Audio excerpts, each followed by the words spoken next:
So today is our very first offering of our beginner's guide to floodplains. Now, what does that mean? Well, this is a very basic level of floodplain management. So we have our basic floodplain management class. Some of you have attended that. It's a 4-hour class. Some of you may have attended an 8-hour workshop.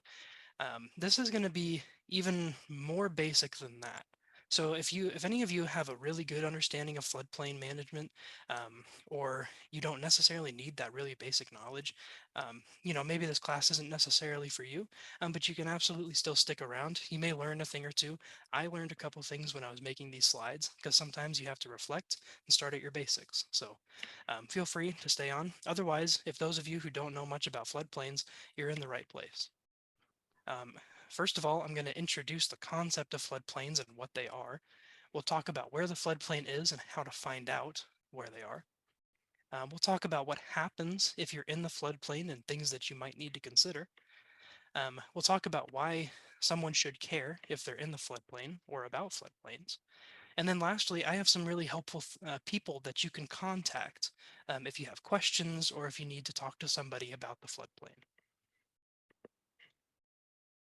So starting off with our introduction of the concept of floodplains.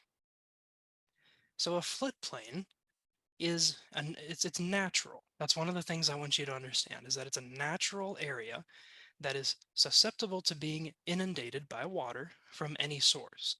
Any source is pretty broad, but just think of anything where that area would be filled with water from any source, and it's going to naturally flow there during a high water event.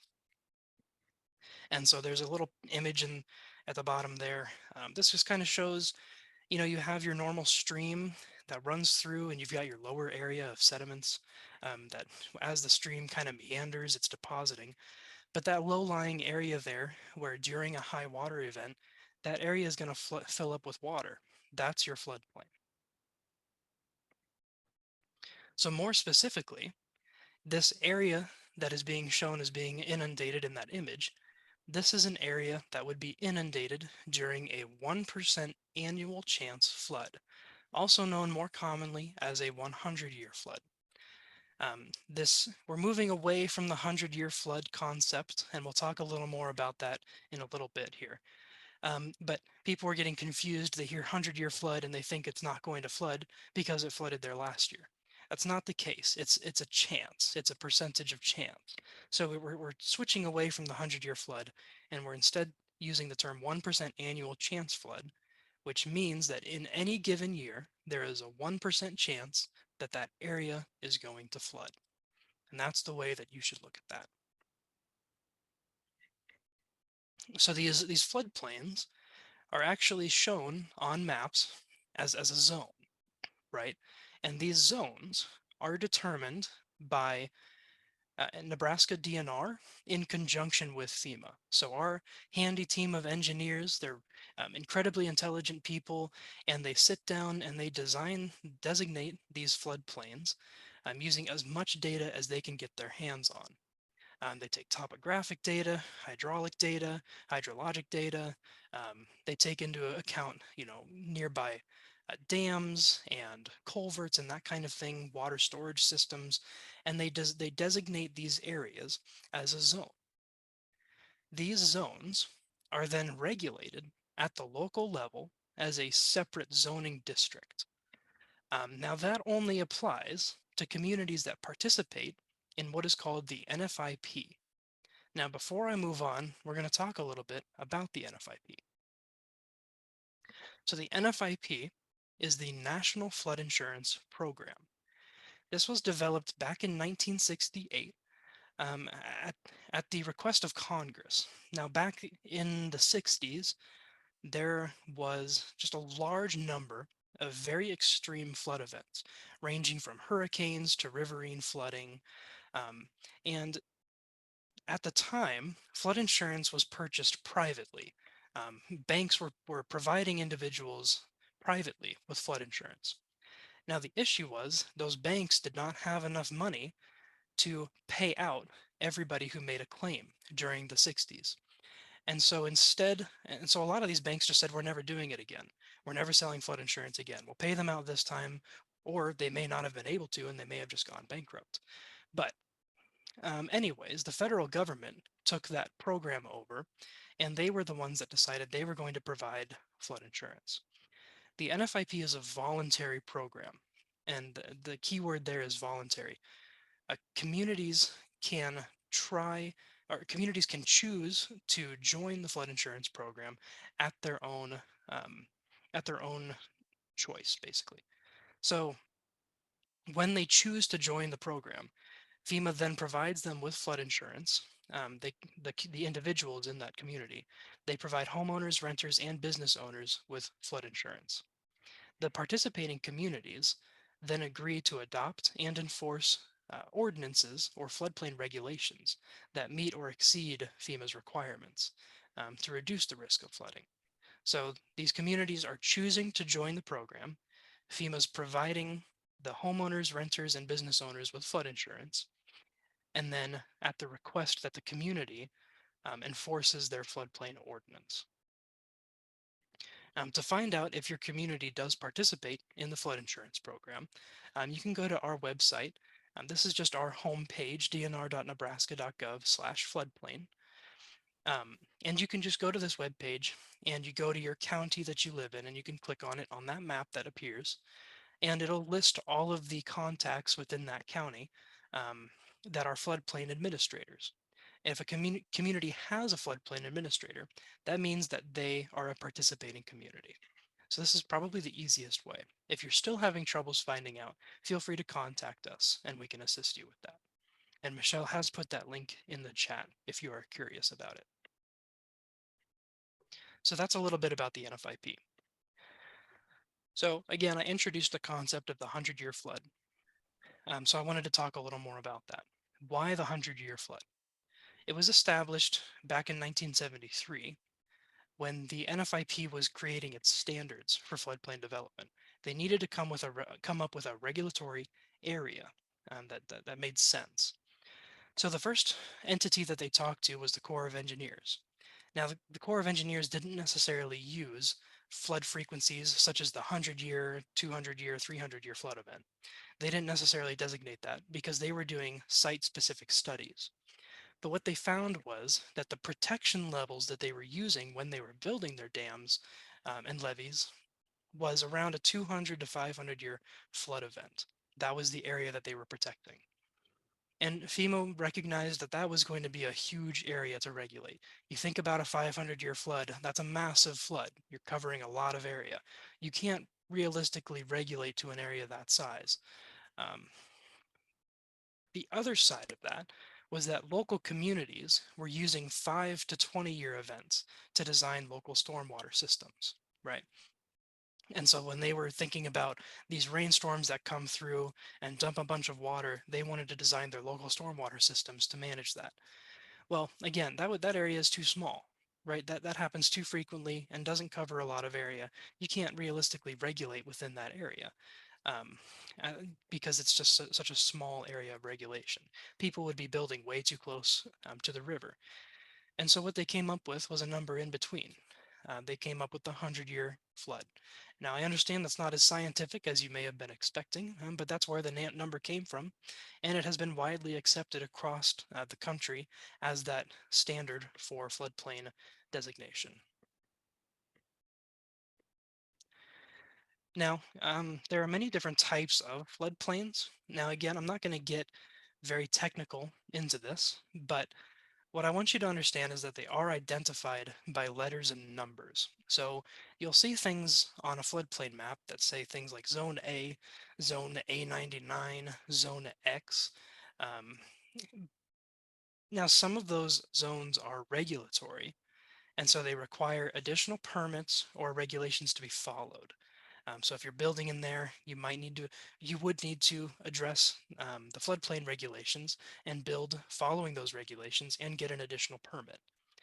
Other zones are just there to indicate risk, to show that, hey, this area is susceptible to flooding, but we're not regulating it. It's just an area to show you that there might be risk here.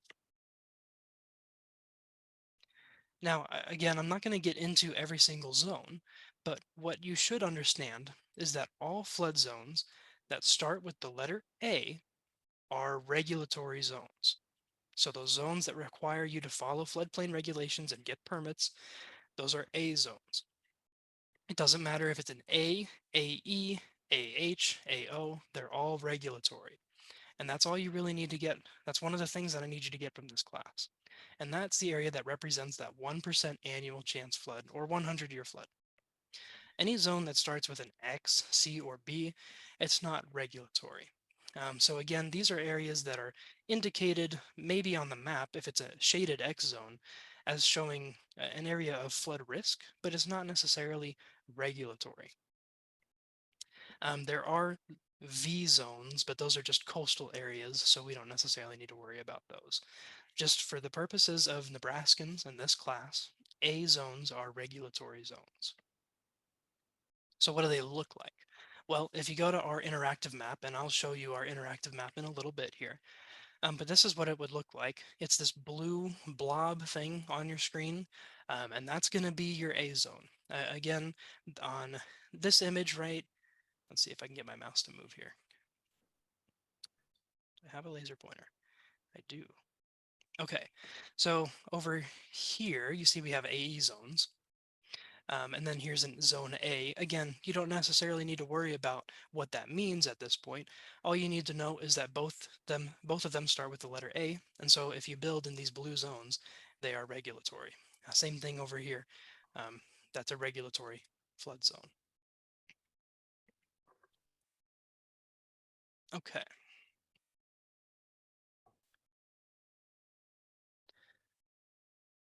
Sorry, my screen is not advancing. Give me one moment here.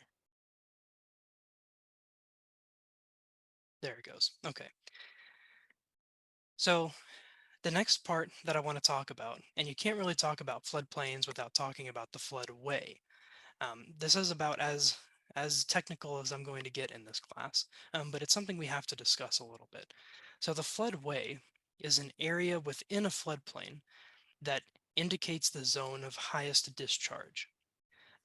Now, there's a much more technical definition to it, but all you really need to understand is that they've designated a zone within the floodplain that is of a higher risk to individuals who build there.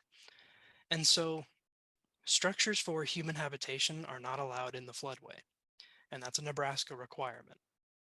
Development in the floodway also cannot cause any rise in floodwater elevations. And so it's relatively difficult to develop anything at all in the floodway. But that's for a reason. It's because they've designated this area of highest discharge.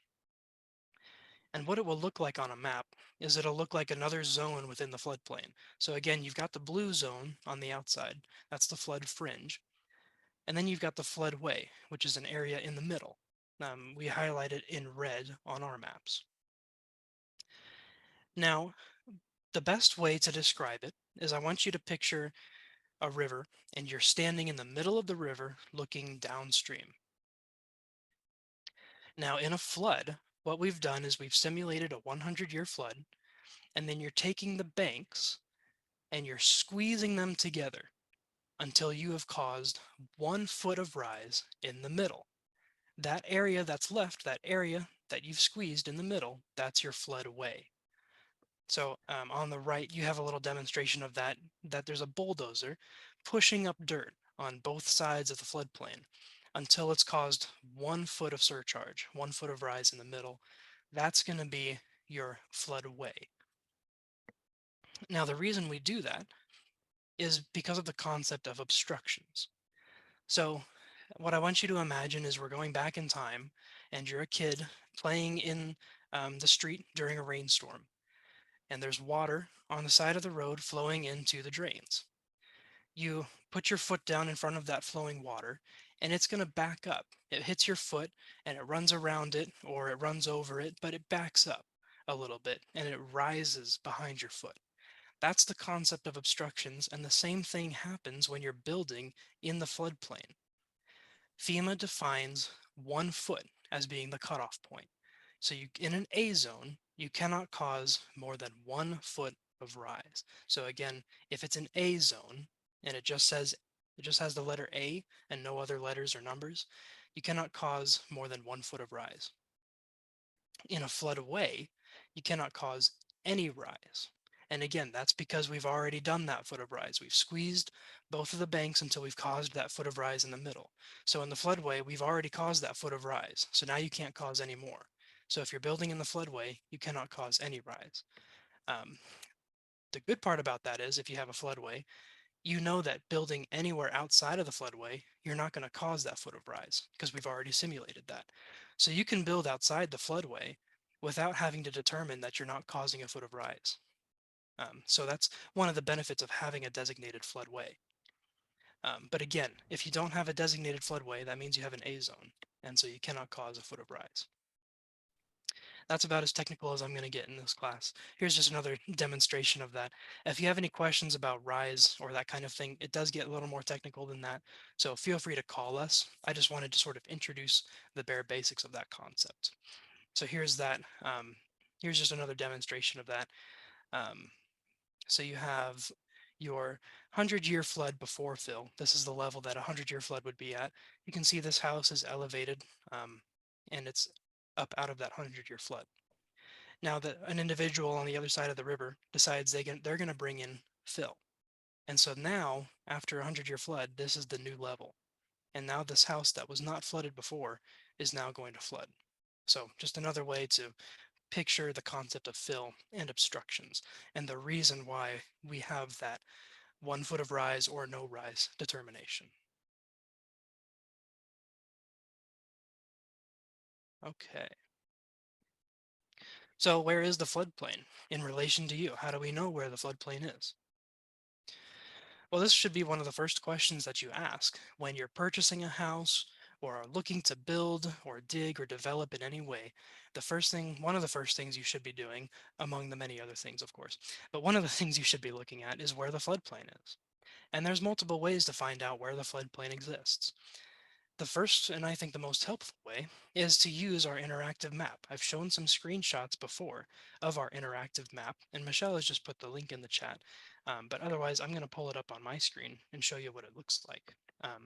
But it's an interactive map that allows you to type in your community, type in your address, then zoom right into it and study if you're in the floodplain or not.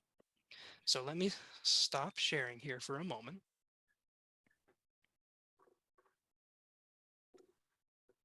Okay.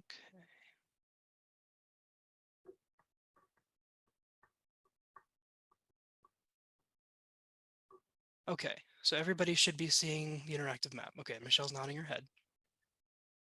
Let's move that out of the way. Okay, so this is our interactive map. And this is one of the first things that you'll see. In order to navigate here, if you are still working on that, um, this is our front page, so dnr.nebraska.gov. You'll see this fountain here if you just go to our web page.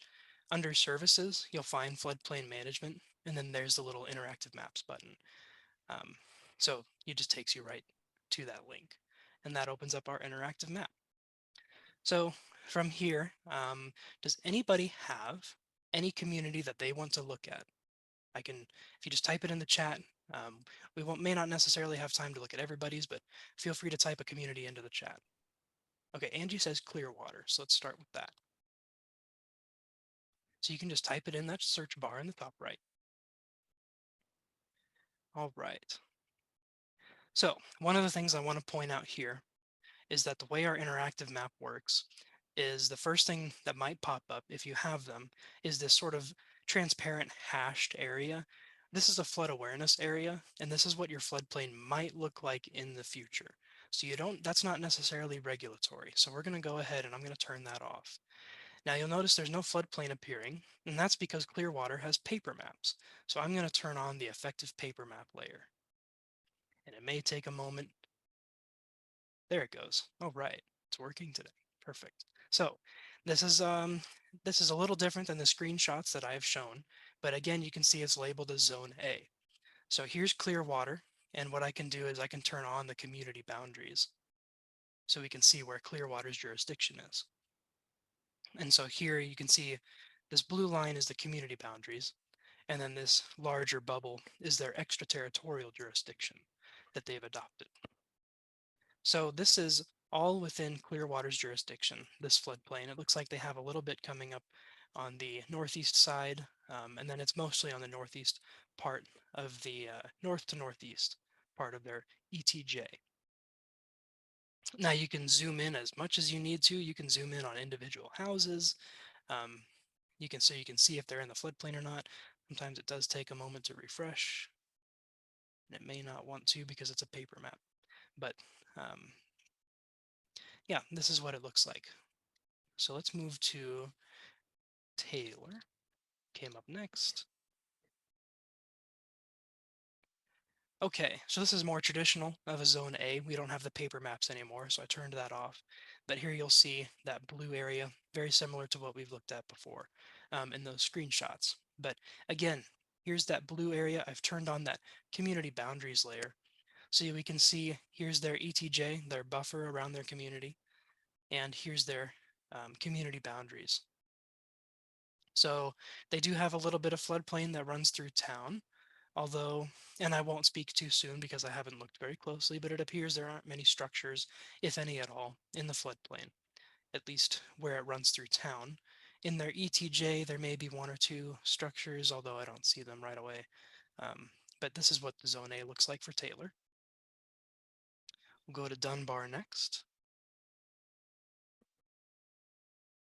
Now there's all kinds of functions that are that you can use in the interactive map. I'm not necessarily going to show those today. You can join our basic class if you want a more full demonstration of our interactive map, or you can watch our interactive map demonstration on our YouTube channel. Anyways, so here's Dunbar. So Dunbar does not have an ETJ, at least that we know of. If you do, feel free to contact us and we'll get that updated. It doesn't necessarily automatically update, so you have to make sure that we get a copy of that boundary. But Dunbar just has their community boundary. And here's their floodplain running on the east side of the village. So you do have a few structures in the floodplain, and it's all Zone A. And then Greeley is what we will finish off with here. Oh, and it thinks I'm looking at the county. I want to look at the community. So we'll zoom in a little here. All right, here's Greeley. And so very narrow Zone A again. It may or may not touch one or two structures, but it is very narrow. And so here's what we have here. So a few branches of floodplain, but not too much to worry about. So the main thing I want you to gather from this is if I go back to Clearwater again, so some communities have paper maps and those won't necessarily be automatically turned on. So make sure if you're not seeing any floodplain come up, turn on that paper map layer and give it a moment, and that might be your reason. Otherwise, the first thing that will pop up is this flood awareness area. If it has these white lines through it, you don't necessarily need to worry about that. It's not regulatory yet. So there's our demonstration. Does anybody have any questions about the interactive map before I move on? Again, this is one of the things that you should be checking. Whether you're a floodplain administrator, community member, or anybody who is worried about where the floodplain is, go ahead and go to our interactive map, type in your community and take a look. All right, I am going to switch back.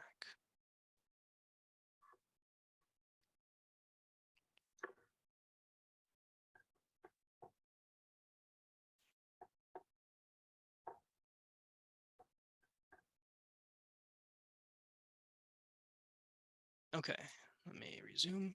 Am I back, Michelle? I'm back. Okay, good. So I'm doing this right so far. All right, let's keep going. We did our quick demonstration.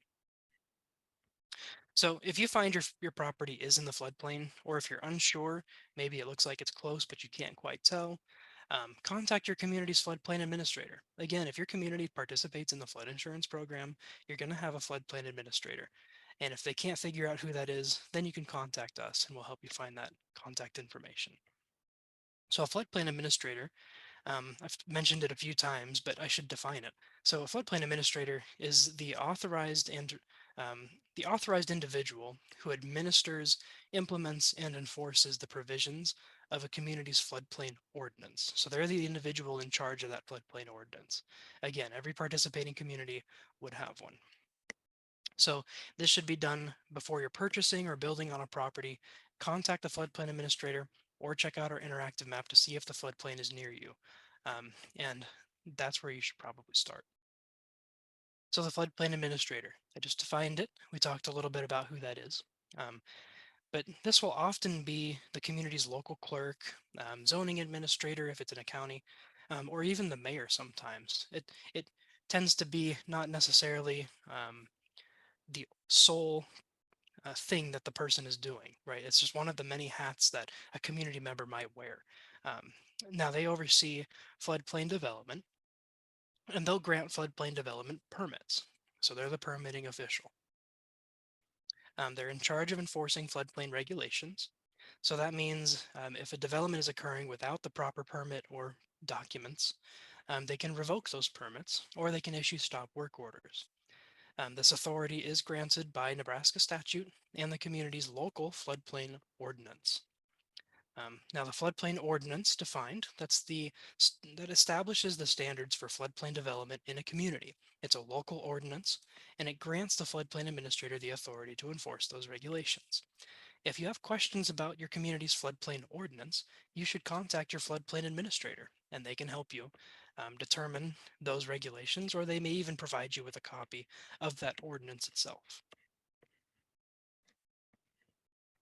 So what happens if I'm in a floodplain? What happens if you go to that interactive map and you see that you're planning on accidentally building in the floodplain, or you find that you already live in one? So I'm going to talk about this in a before, during, and after situation. So that's kind of how we're going to frame this. So before any new development, you must contact the community's floodplain administrator to find out what permits or documents are needed. Now, all development in the floodplain requires a special permit. So development is the key term there, and there's a reason I put it down in the bottom as a key term.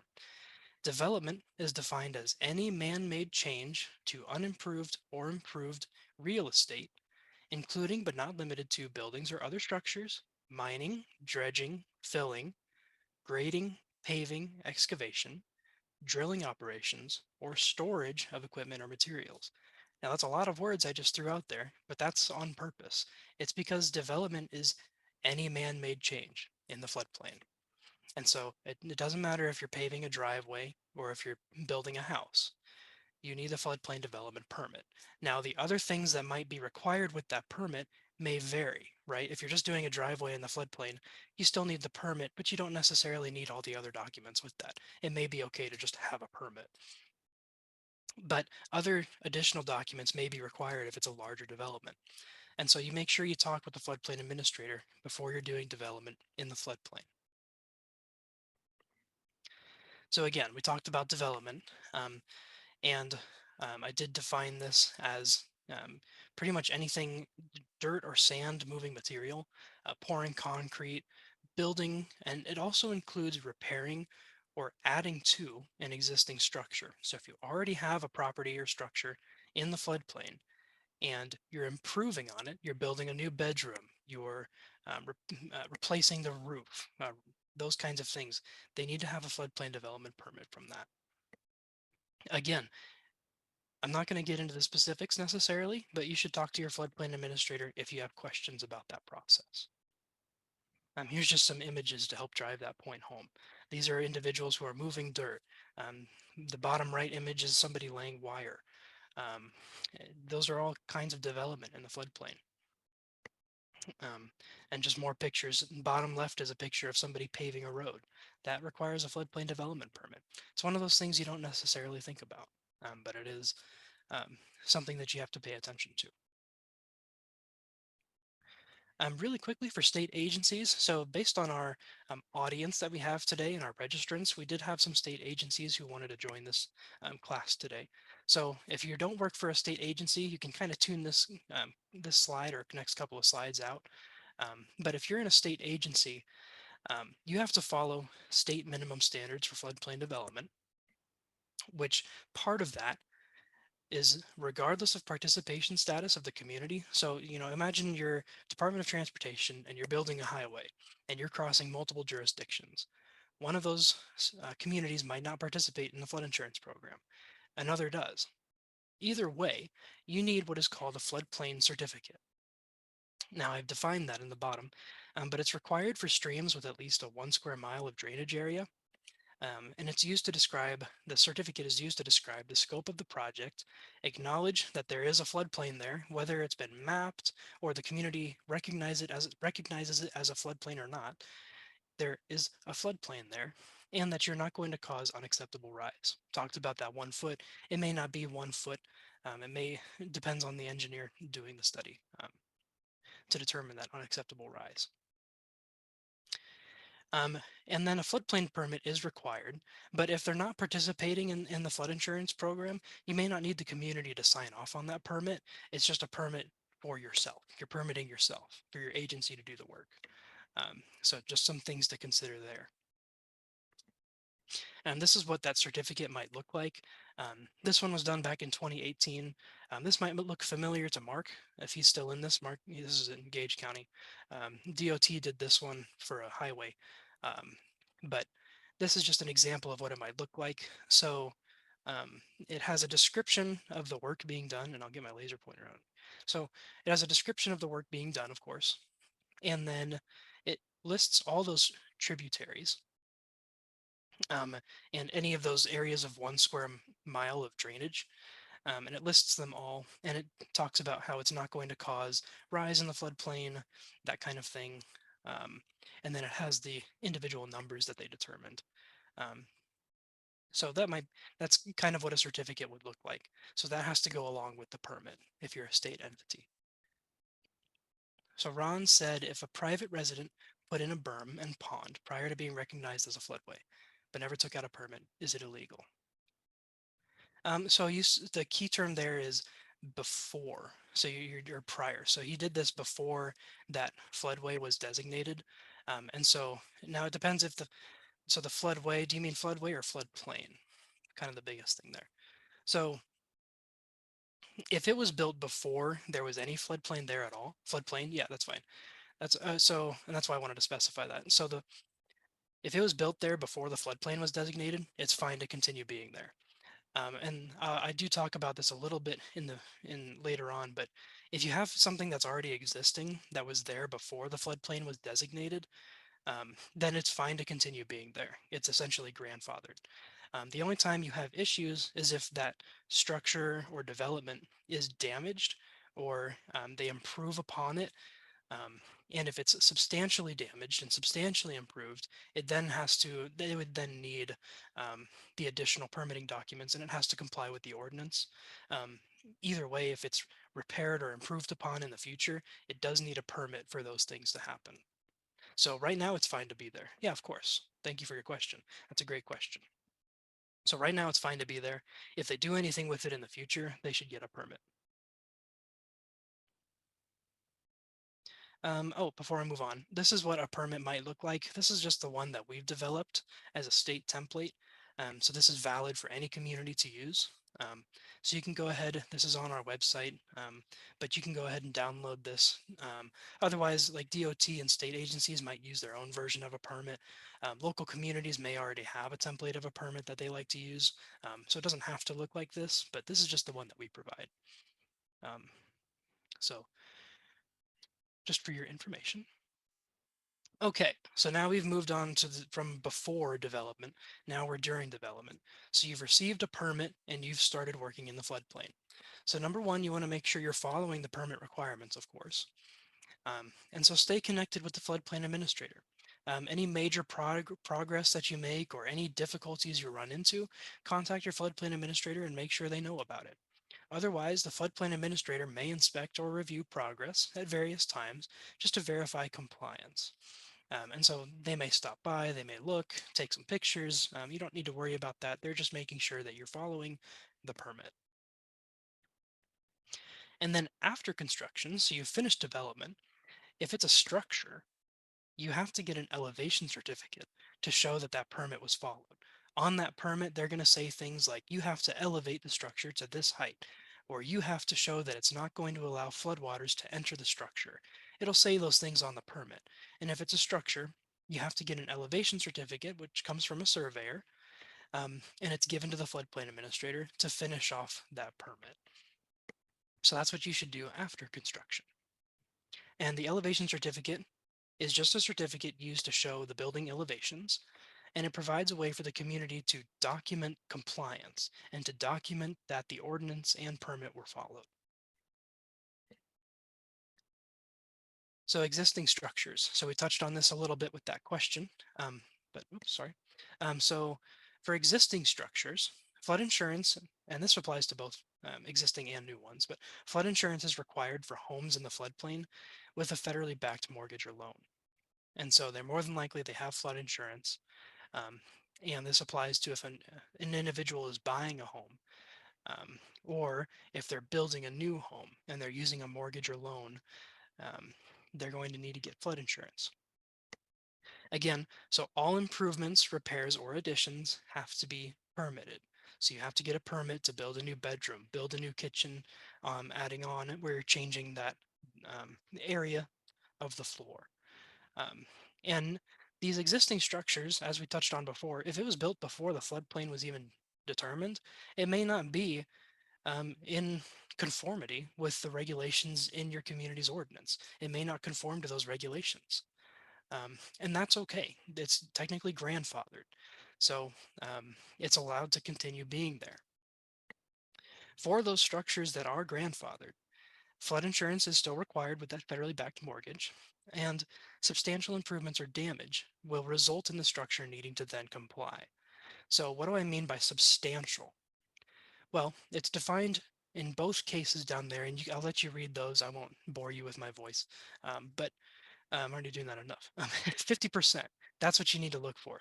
So the value, you take the market value of the structure, and if the damage or improvements is going to cost 50% or more of that market value, that's considered substantial.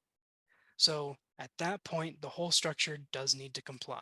So if a house exists in the floodplain right now, and say it of course doesn't comply with the ordinance, it's built, a foot below the floodplain or something like that, the flood elevation.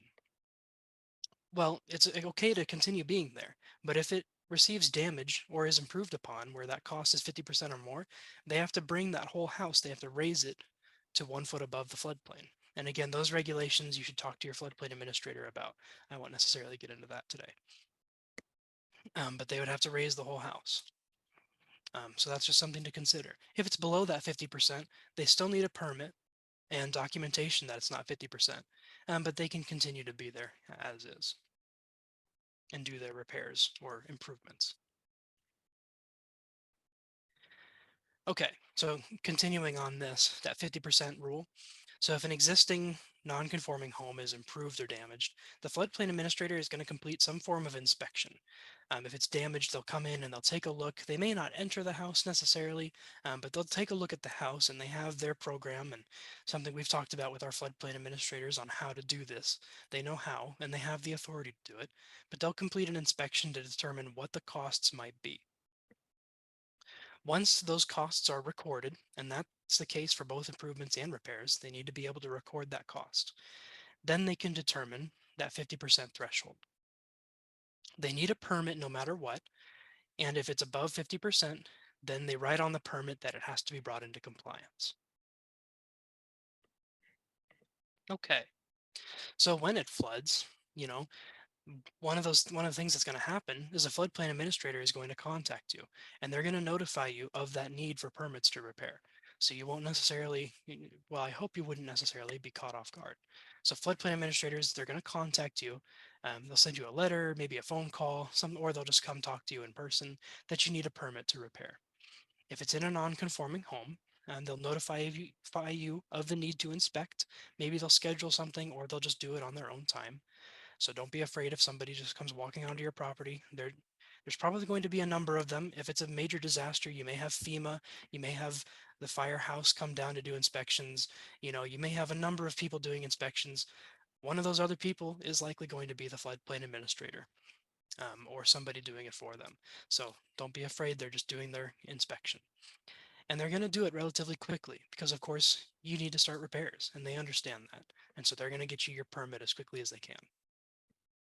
Owners with flood insurance should file a claim immediately after their flood. So information on that whole process can be found on our insurance webpage, which has been updated, of course. So we've updated to the new risk rating system that FEMA's done. So find out if you want to find out more information on that system, you can go to our website and check it out. We have all kinds of documents ranging from how to file a flood insurance claim, who you can contact, what a claim might look like, those kinds of things. You can find all of that on that webpage. So handy resource for that. So why should I care? Why do I need to worry about that permit? Why should I have to worry about contacting my floodplain administrator and getting a permit every time I do something? Oh, so number one, without that permit, you don't have an understanding of how to build safely. So if you're building in the floodplain and you don't have that permit, you haven't talked to your floodplain administrator, you don't necessarily know how to build that new thing safely. So you could be endangering yourself or others, and you would be at an increased risk of not only losing your life, but also losing that development that you've put there. So it's important, from the safety aspect, to talk about this with your floodplain administrator. Number two, so you could be liable for damages caused by unacceptable amounts of floodwater rise. So again, we showed that earlier. Somebody was living on the other side of a river and they've never flooded before. They're not in the floodplain. But as soon as somebody brings in fill or develops a new house or something, and it's going to cause a little bit of floodplain rise or floodwater rise, and their house is suddenly flooded, you could be liable for that. Um, and so if you don't get the proper permits, and you don't get the permits with that determination of rise, you haven't talked about it with your floodplain administrator, you could cause damage to those individuals around you. So you'd be liable not only for the damages, but also court fees, lawyer fees, anything else that might be involved with that. And this applies to both private and public entities. So I talked a little bit earlier about state agencies. This is the same concept. You want to protect yourself as much as possible, and so getting all the necessary permits and documentation is key. You also could be violating federal law regarding wetlands protection or endangered species. Again, floodplains are natural areas. This is where water likes to inundate. And a lot of times they can be somewhat overgrown, or they would have a lot of green space. And so they could either be considered a wetland, or they could be home to some species that may be on the endangered species list. So you could be violating federal law if you develop there without getting the proper permits. So again, talk to your floodplain administrator and they can provide information to you, or they can find out. You could end up paying much higher flood insurance premiums. So the only way you're going to get a mortgage from a flood insurance from an insurance company, from a bank, sorry. The only way you're going to get a mortgage from a bank is if you're also going to pay flood insurance if you're in the floodplain. And so, you would end up paying more in flood insurance if they find that you've built, a foot below the flood elevation. It's not the only thing they take into account, but it is one of the things. And if they find that you're a foot below the flood elevation, you could end up paying a lot more in flood insurance. So, violations do constitute a misdemeanor offense. So if you're building something, that is found to be in violation of the ordinance, you would receive a notice of that violation, and of course that notice would have a time frame to take corrective actions. But if that time period expires and you don't make any action or you don't try to contact the floodplain administrator, you could be charged with a misdemeanor and a daily fine of upwards of $500. So very crucial to pay attention to that. Again, it doesn't always get to that point, but that is something to take into account. And you could threaten the community standing in the NFIP. Now, I put this last because it doesn't always necessarily feel like that's very important to the individual, but it is important to the community.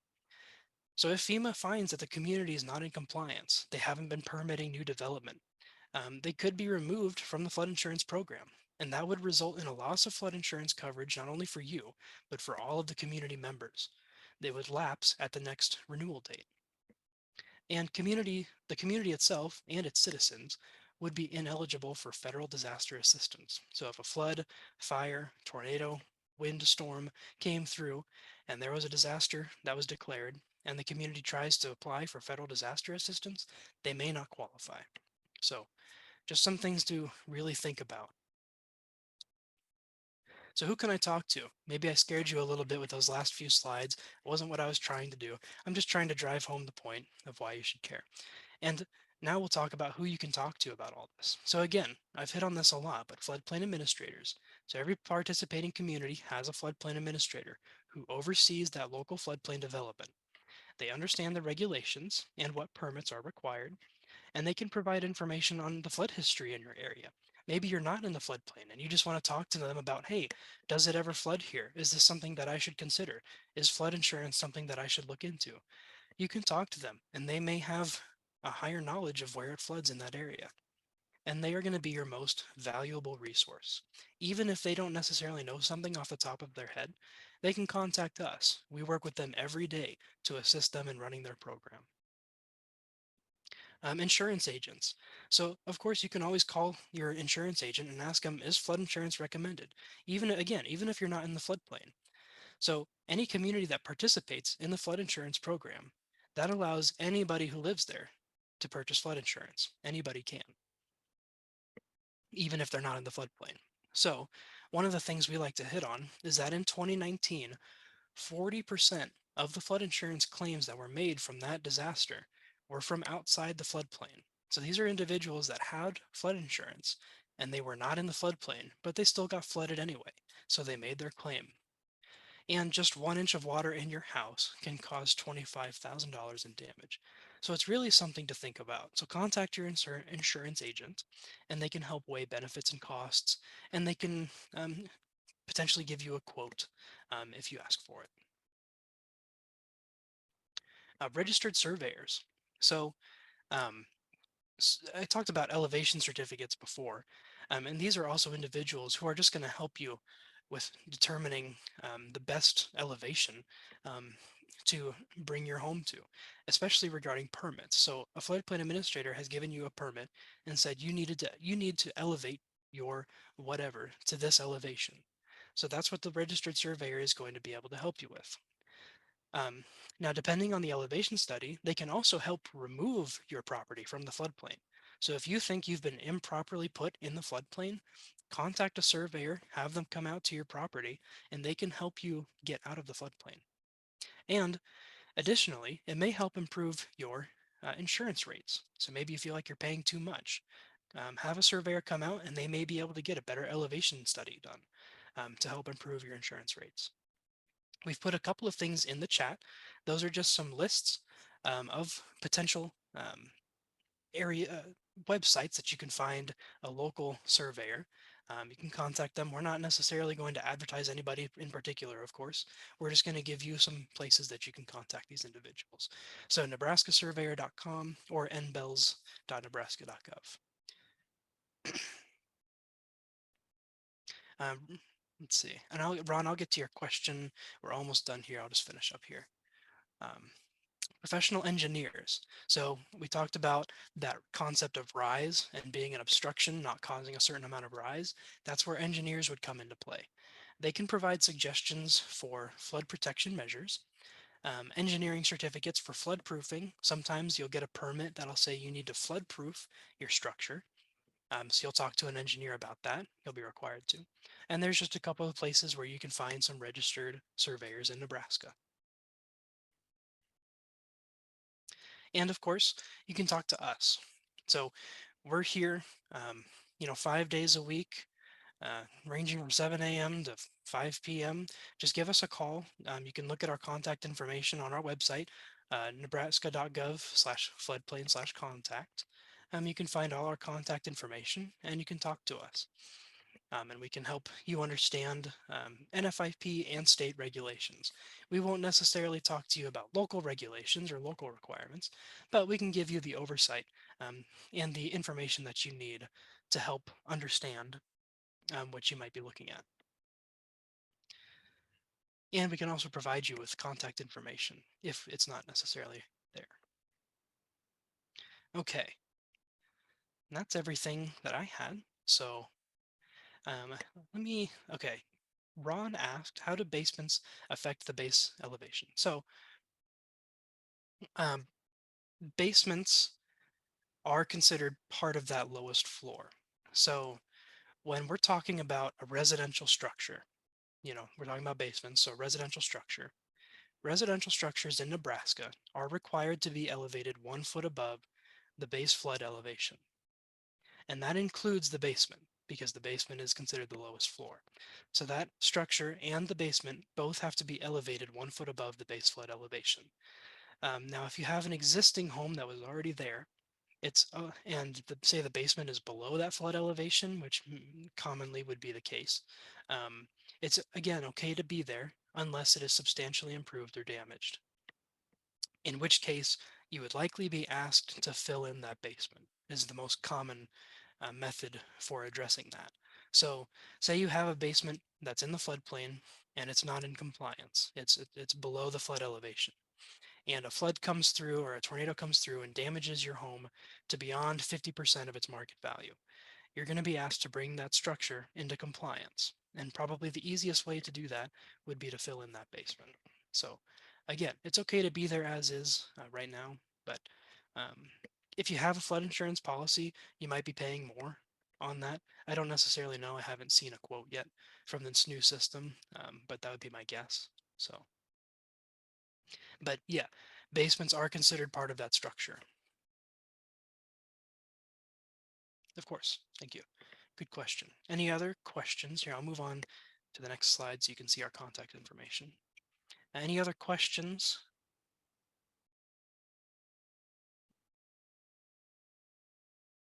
Looks like I went a little over time. I think that's the first time I've done that. So sorry about that. It's bound to happen eventually. I think you're under. You're at 2:59.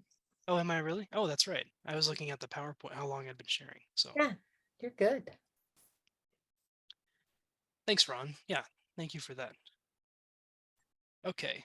So John asked, what about a commercial building in a floodplain? So I talked about residential structures. A commercial building is considered a non-residential structure. So non-residential structures don't necessarily have to be elevated 1 foot above that base flood elevation, but they do have to be flood-proofed.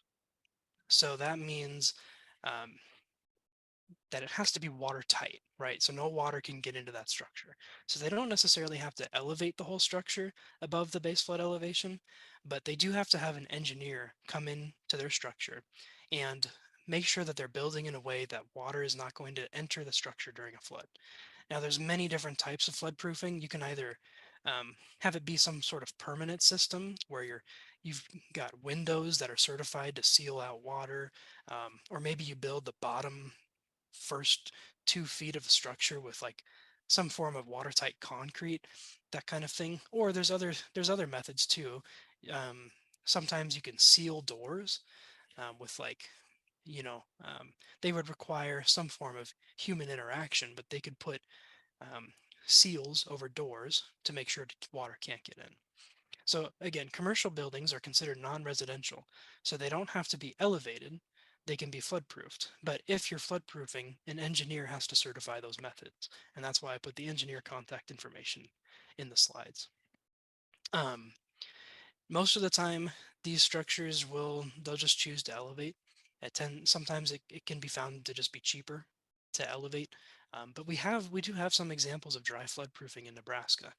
Um, where they've just used some form of watertight window or walls to make sure water isn't going to get in during a 100-year flood. And they had an engineer come in and write a letter certifying those methods.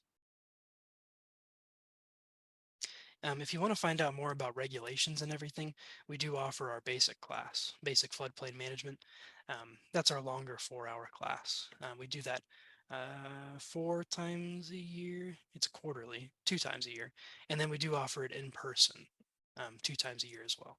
So that's where we'll really dive into the regulations. I didn't do that too much in this class. I just wanted to cover the basics, but those are great questions.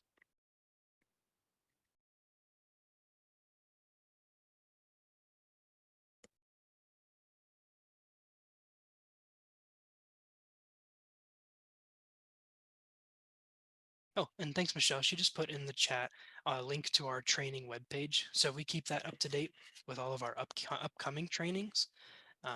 So keep up to date with those there. Also, if you follow us on Facebook, we do post our notifications of trainings on our Facebook page, so you can follow along there. Um, that training and workshops website also has links to our recorded videos as well, if you don't just want to go straight to YouTube.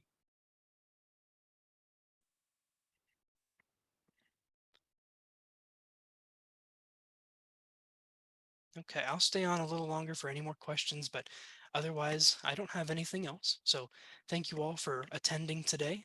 I understand I didn't get very much into the weeds, but that was kind of the point of this class. I just really wanted to explain the basics of floodplain management. So thank you all for coming today. Hope you learned something. And stay up to date on our future trainings. We have a lot to talk about. So thank you, everyone.